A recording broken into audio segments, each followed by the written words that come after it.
Good afternoon, teachers. Good afternoon, everyone.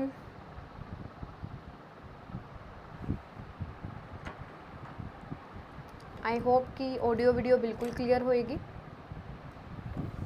So welcome back with another session. Hopefully तुसीं सारे ठीक ठाक होवोगे. So class का लिंक शेयर जरूर कर दिया करो अपने फ्रेंड सर्कल दे विच. बाकी आपनी जिहड़ा है इंग्लिश सिंपलीफाई पैडागोजी का अज लास्ट सैशन होएगा. एज यू ऑलरेडी नो कि सैटरडे अज है ना, तो अज आही लैक्चर लगेगा. आफ्टर दैट कल तो तुहाडा एग्जाम ही है. सो सारे टीचर्स नू ऑल द बेस्ट. बहुत ही वधिया तुसीं अपना एग्जाम दे के आना. बाकी फिर भी इन केस पेपर तो पहला किसी भी तरह की क्वेरी होंदी है तो तुसीं मतलब नीचे दिते हुए नंबर पर कॉन्टैक्ट कर सकते हो. स्लाइड से तुहानू गिवन होएगा, मैंशन होएगा. ठीक है. बाकी सर मैम बाकी पूरी टीम की दुआवां तुहाडे नाल ने. बहुत वधिया तुहाडा पेपर होए. बाकी अज लास्ट सैशन दे विच आपां सेम एज क्वेश्चनस जरूर करांगे ताकि पेपर तो पहला भी एक फाइनल रिवीजन की तरह तुसीं इन्हां सैशन नू देख सको. ठीक है जी. सो डे टोटल 15 ही क्लासेस लगियां ने, बट आई नो कि 15 विच भी मैं तुहानू काफ़ी सारा काम करवा दिता जिंदे करके तुहानू इंग्लिश बेसिकली ईजी लगन लग जाएगी. ठीक है.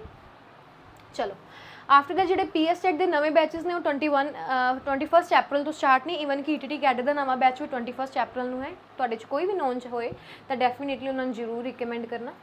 So let's begin with the question number 1. First question की कह रहा है children start out as clean slate and language learning is printing of linguistic habits on these clean slate. ये आइडिया किन्ने के असी प्याजे ने, वाइगोस्की ने, चोमस्की के, स्किनर. पहली गल तो सानू पंजाबी समझ आ जानी चाहिए कि क्वेश्चन क्या की रहा है. एक्चुअल दे विच क्वेश्चन ये क्या है कि जो बच्चा हुंदा है एक पूरी क्लीन स्लेट हुंदा है. ये गल किन्ने कही गई है कि बच्चे दे जिहड़े कंसैप्ट ने बिल्कुल क्लीन है, उन्हें जो मर्जी छिपाना चाहो तुसीं छिपा सकते हो. This idea is supported by. So जो राइट आंसर आएगा that is a D option. ठीक है. Question number 2. Which one of the parameters is not important for assessing paragraph writing. किहड़ी चीज़ ज़्यादा इंपॉर्टेंट नहीं होंगी कि आप बच्चे के पैराग्राफ राइटिंग के लिए उन्होंने असैस करना. सो जिन्होंने कोहीरेंस नहीं पता कि एक्चुअल दे विच कोहीरेंस की होंदा है. कोहीरेंस का सब तो ज़्यादा इंपॉर्टेंट रोल होंदा है अपने राइटिंग टास्क के विच. ठीक है. राइटिंग टास्क के सब तो ज़्यादा इंपॉर्टेंट रोल किंदा होंदा है कोहीरेंस का.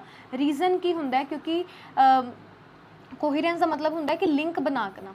लिंक किमें बनेगा जिमें मैं पैसेज 1 दे विच जेकर मैं अपने बारे कोई गल कर रही हाँ तो पैसेज 2 दे विच भी मैं अपने रिलेटेड ही गल करांगी.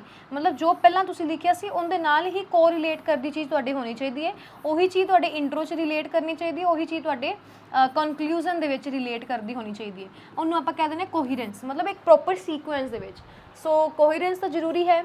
स्पॉटिंग डिटेल्स भी जरूरी ने. स्पॉटिंग डिटेल्स मतलब जो पॉइंट तुसीं लिखना चाह रहे हो उन्होंने डिटेल जी गिवन होएगी. टॉपिक सेंटेंस भी जरूरी है. No doubt good handwriting इत्थे ज़्यादा इंपॉर्टेंट नहीं बनेगी क्योंकि 3 ऑप्शन ज़्यादा इंपॉर्टेंट ने. फिर इन्होंने चो आपां कोई एक तो चूज़ करनी पेगी. दैट्स वाई आपां की लगावांगे सी ऑप्शन. नो डाउट जेकर मैं नॉर्मल वैसे गल करा तो गुड हैंड राइटिंग भी मैटर करती है क्योंकि उहदे नाल कि अपनी अंडरस्टैंडिंग हो जाती है. इन केस कोई बच्चा एवें दा जिन्होंने प्रॉपर लिखना ही नहीं आता फिर आप पढ़ भी नहीं पाएंगे चाहे जिन्ना मर्जी वधिया उन्हें लिखा होए. बट एग्जामिनर ने भी आंसर गुड हैंड राइटिंग ही लगाया सी. PYQ बेस्ड क्वेश्चन है. क्लीयर है जी इन्नी गल. चलो क्वेश्चन नंबर 3 देखियो एक बार. Question number 3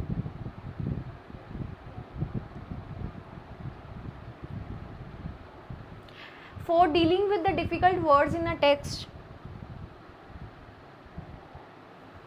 For dealing with the difficult words in the text, a language teacher first converts the words into mother tongue. मतलब जेकर इंग्लिश है मैं सब तो पहले अपनी मातृभाषा च कन्वर्ट करांगी and then ask the student to memorize it. मैं बच्चों को कहांगी रट्टा लगा लो भाई. She is using a grammar translation method, direct method, structure approach या फिर कम्युनिकेटिव अप्रोच.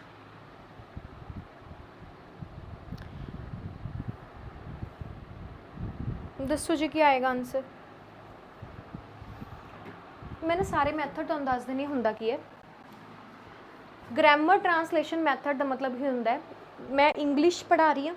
इंग्लिश पढ़ाने के समय मैं word to word sentence to sentence मतलब एक शब्दों तो लैके लाइना तो लाइना मैं जी है वो इंग्लिश तो पंजाबी च अनुवाद करके पढ़ावांगे. उन्होंने आप कह दें ग्रामर ट्रांसलेशन मैथड जो कि ये माड़ा मन्निया जाता है मैथड. रीजन की है क्योंकि हुण तक आप भी इसी मैथड के नाल पढ़ते आ रहे हैं. ਈਵਨ ਕਿ ਮੈਂ ਤੁਹਾਨੂੰ ਹੁਣ ਨਾ ਪੜ੍ਹਾ ਰਹੀ ਹਾਂ ਤਾਂ ਇੰਗਲਿਸ਼ ਟੂ ਪੰਜਾਬੀ ਹੀ ਪੜ੍ਹਾ ਰਹੀ ਹਾਂ, ਮੈਂ ਇੰਗਲਿਸ਼ ਟੂ ਇੰਗਲਿਸ਼ ਨਹੀਂ ਪੜ੍ਹਾ ਰਹੀ। ਤੇ ਜੇਕਰ ਬੱਚੇ ਨੇ ਇੰਗਲਿਸ਼ ਸਿੱਖਣੀ ਹੈ, ਇੰਗਲਿਸ਼ ਮਤਲਬ ਇੱਥੇ ਆਪਾਂ ਬੱਚੇ ਨੂੰ ਕਹਾਂਗੇ ਬੱਚੇ ਨੇ ਜੇਕਰ ਟਾਰਗੇਟ ਲੈਂਗੁਏਜ ਸਿੱਖਣੀ ਹੈ ਤਾਂ ਬੱਚਾ ਉਸ ਟਾਰਗੇਟ ਲੈਂਗੁਏਜ ਨੂੰ ਕਦੇ ਵੀ ਅਚੀਵ ਜਾਂ ਸਿੱਖ ਨਹੀਂ ਪਾਏਗਾ। ਰੀਜ਼ਨ ਕੀ ਹੈ? ਕਿਉਂਕਿ ਉਹ ਮਾਤ ਭਾਸ਼ਾ ਦਾ ਸਹਾਰਾ ਲੈ ਰਿਹਾ। ਮਾਤ ਭਾਸ਼ਾ ਹੁਣ ਦੇਖੋ, ਆਪਾਂ ਇੰਗਲਿਸ਼ ਬੋਲਣੀ ਵੀ ਹੁੰਦੇ ਨਾ, ਆਪਾਂ ਪੰਜਾਬੀ 'ਚ ਪਹਿਲਾਂ ਸੋਚਦੇ ਹਾਂ, ਬਟ ਜਦੋਂ ਆਪਾਂ ਪੰਜਾਬੀ ਬੋਲਣੀ ਹੁੰਦੀ ਆਪਾਂ ਕਿਸੇ ਹੋਰ ਭਾਸ਼ਾ 'ਚ ਨਹੀਂ ਸੋਚਦੇ, ਆਪਾਂ ਨੂੰ ਪੰਜਾਬੀ ਟੂ ਪੰਜਾਬੀ ਹੀ ਸਿੱਖਦੇ ਹਾਂ। ਇਸ ਕਰਕੇ ਗ੍ਰਾਮਰ ਟ੍ਰਾਂਸਲੇਸ਼ਨ ਮੈਥਡ ਦਾ ਆਂਸਰ ਆਏਗਾ, ਬਟ ਇਹ ਮਾੜਾ ਮੈਥਡ ਮੰਨਿਆ ਜਾਂਦਾ ਹੈ। ਨਾਲੇ ਇਹਨਾਂ ਨੇ ਕਿਹਾ ਸੀ first convert the words into mother tongue, ਇੱਥੋਂ ਹੀ ਆਂਸਰ ਕਲੀਅਰ ਹੋ ਰਿਹਾ ਸੀ। ਡਾਇਰੈਕਟ ਮੈਥਡ ਦਾ ਮਤਲਬ ਕੀ ਹੁੰਦਾ? ਜੇਕਰ ਮੈਂ ਬੱਚੇ ਨੂੰ ਇੰਗਲਿਸ਼ ਸਿਖਾਣੀ ਹੈ ਤਾਂ ਇੰਗਲਿਸ਼ ਟੂ ਇੰਗਲਿਸ਼ ਹੀ ਮੈਂ ਪੜ੍ਹਾਉਂਗੀ, ਜੇਕਰ ਮੈਂ ਬੱਚੇ ਨੂੰ ਹਿੰਦੀ ਸਿਖਾਣੀ ਹੈ ਤਾਂ ਹਿੰਦੀ ਟੂ ਹਿੰਦੀ ਹੀ ਪੜ੍ਹਾਉਂਗੀ। ਪੁਆਇੰਟ ਕਲੀਅਰ ਹੈ? ਸਟਰਕਚਰ ਅਪਰੋਚ ਦਾ ਮਤਲਬ ਕੀ ਹੁੰਦਾ ਹੈ? ਆਪਾਂ ਸੈਂਟੈਂਸ ਦੀ ਸਟਰਕਚਰ ਕਿਵੇਂ ਬੱਚੇ ਨੂੰ ਬਣਵਾਉਣੀ ਹੈ, ਸੈਂਟੈਂਸ ਦੀ ਸਟਰਕਚਰ ਬਹੁਤ ਮੈਟਰ ਕਰਦੀ ਹੈ। ਕਮਿਊਨੀਕੇਟਿਵ ਅਪਰੋਚ ਮਤਲਬ ਬੱਚਾ ਕਨਵਰਸੇਸ਼ਨ ਕਿਵੇਂ ਕਰੇਗਾ, ਕਨਵਰਸੇਸ਼ਨ, ਜਾਂ ਤੁਸੀਂ ਇਹ ਕਹਿ ਸਕਦੇ ਹੋ ਕਿ ਬੱਚਾ ਗੱਲਬਾਤ ਕਿਵੇਂ ਕਰਦਾ, ਬੱਚੇ ਦਾ ਵੇ ਆਫ ਟਾਕਿੰਗ ਕਿਵੇਂ ਹੈ, ਇਹ ਚੀਜ਼ਾਂ ਮੈਟਰ ਕਰਦੀਆਂ ਨੇ। Way of talking, communication. Clear ਹੈ ਜੀ?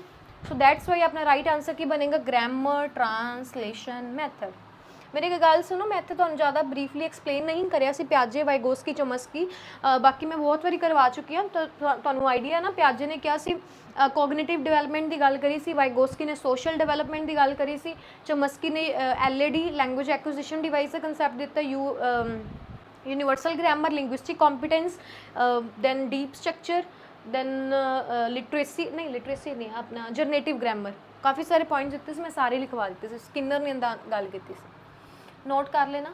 So question number 4, the 3 stage of phonological awareness. Phonological मतलब की होंदा है रिगार्डिंग साउंड, जिवें आपां कल पढ़िया सी फोन है ना, साउंड ਧੁਨੀਆਂ ਦੀ ਗੱਲ ਕਰ ਰਿਹਾ, तो उहदे लई सिलेबल्स वर्ड ते सेंटेंस होना चाहिए, साउंड पिच टोन होनी चाहिए, सिलेबल राइम ते फनीम्स होने चाहिए, डेप्थ स्पीड ते रिदम होनी चाहिए।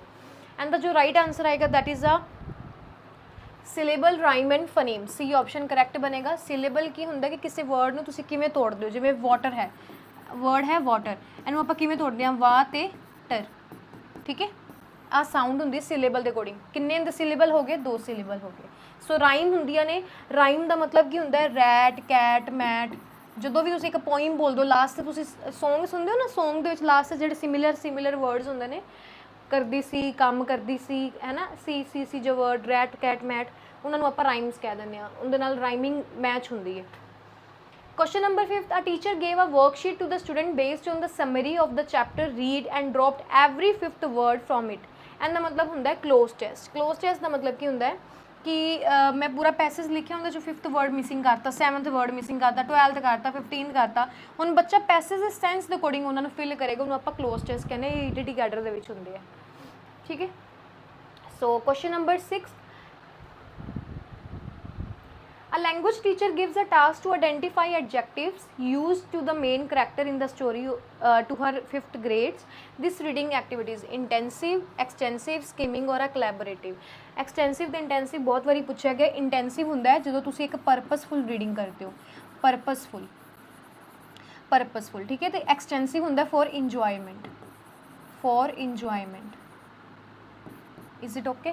बस ई तो एक्सटेंसिव, ई तो इंजॉयमेंट कह सकते हो, प्लेजर कह सकते हो, फॉर प्लेजर, फॉर फन, ठीक है। ਹੁਣ ਉਹ ਕਹਿ ਰਹੇ ਨੇ ਆ language teacher gives a task to identify adjective. ਬੱਚਿਆਂ ਨੂੰ ਕਿਹਾ ਤੁਸੀਂ ਵਿਸ਼ੇਸ਼ਤਾਵਾਂ ਲੱਭੋ, ਐਡਜੈਕਟਿਵ ਲੱਭੋ use for the main character in the story of class 5th grade. ਹੁਣ ਇੱਥੇ ਜੋ ਬੱਚਾ ਕਰ ਰਿਹਾ that is a intensive, purposeful reading कर रहा है। 7th, in a language class student are asked to write how they celebrated their birthday. ਤੁਸੀਂ ਇਹ ਲਿਖਣਾ ਕਿ ਤੁਸੀਂ ਆਪਦਾ ਜਨਮ ਦਿਨ ਕਿਵੇਂ ਮਨਾਉਂਦੇ ਹੋ। Then they are asked to exchange their writing with their partner, ਮਤਲਬ ਜਿਵੇਂ ਤੁਹਾਡਾ ਫਰੈਂਡ ਸਰਕਲ ਹੈ ਉਹਦੇ ਨਾਲ ਤੁਸੀਂ ਆਪਣਾ ਰਾਈਟਿੰਗ ਟਾਸਕ ਕੀ ਹੈ ਚੇਂਜ ਕਰੋਗੇ ਤਾਂ ਉਹ ਤੁਹਾਨੂੰ ਫੀਡਬੈਕ ਦੇਗਾ, ठीक है। पीयर लर्निंग जिन्होंने आप कह दें, पीयर असैसमेंट कह दें। अच्छा आंसर यही है। This type of assessment is peer assessment. Peer होंदा है तुहाडे फ्रेंड सर्कल दे विच, तुहाडा दोस्त तुहाडी नोटबुक नूं चैक करेगा, तुहानूं असैसमेंट लगाएगा, clear. That is known as a peer. Self का मतलब होंदा एज, असैसमेंट एज लर्निंग। ਇਹਦਾ ਮਤਲਬ ਹੁੰਦਾ ਹੈ ਕਿ ਤੁਸੀਂ ਆਪਦੇ ਆਪ ਨੂੰ ਖੁਦ ਇਵੈਲੂਏਟ ਕਰੋਗੇ। ਸਮੇਟਿਵ ਹੁੰਦਾ at the end of the session, and ਮਤਲਬ ਫਿਰ ਆਫ ਆਏਗਾ। असैसमेंट ऑफ लर्निंग तो असैसमेंट फॉर लर्निंग का मतलब होंगे फॉर्मेटिव तो फॉर्मेटिव असैसमेंट मतलब ड्यूरिंग सैशन जिवें अज दी क्लास में तुहानूं कुछ नवा समझाना हो, मैं तुहाडे तो फीडबैक लैके तुहानूं कुछ नवा समझाना हो तो वो फॉर्मेटिव दे विच आएगी। Question number 8. In a class, students are asked to compile portfolios of the written work for summative assessment. Example, choosing their best 6 piece of writing. This type of assessment is no use, student friendly, teacher centered, not any assessment. देखो summative assessment है, at the end of the session है, choosing their best 6 piece of writing. किवें choose करोगे?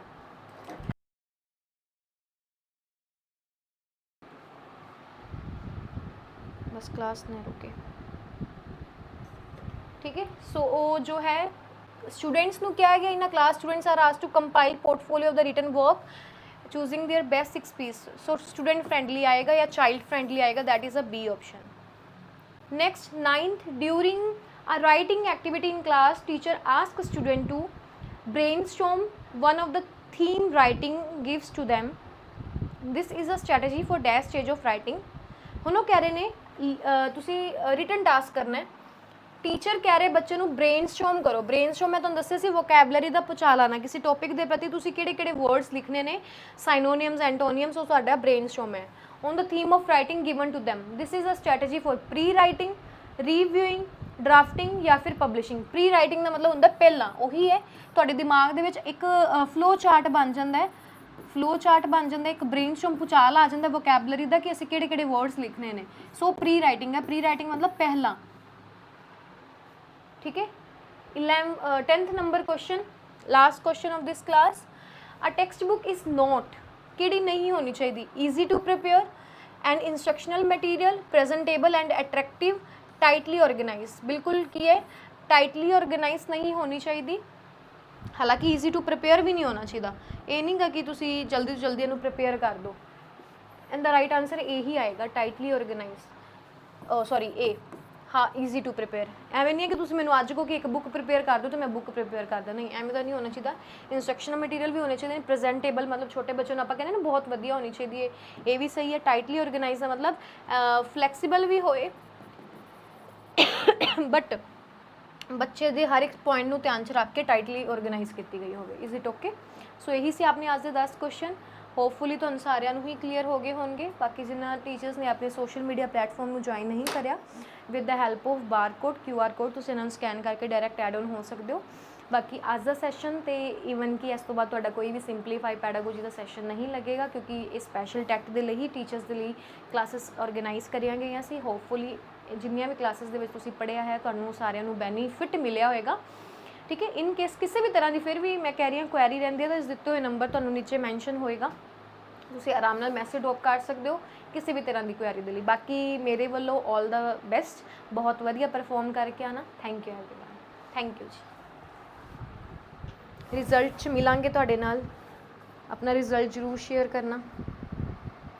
Thank you जी, thank you teachers.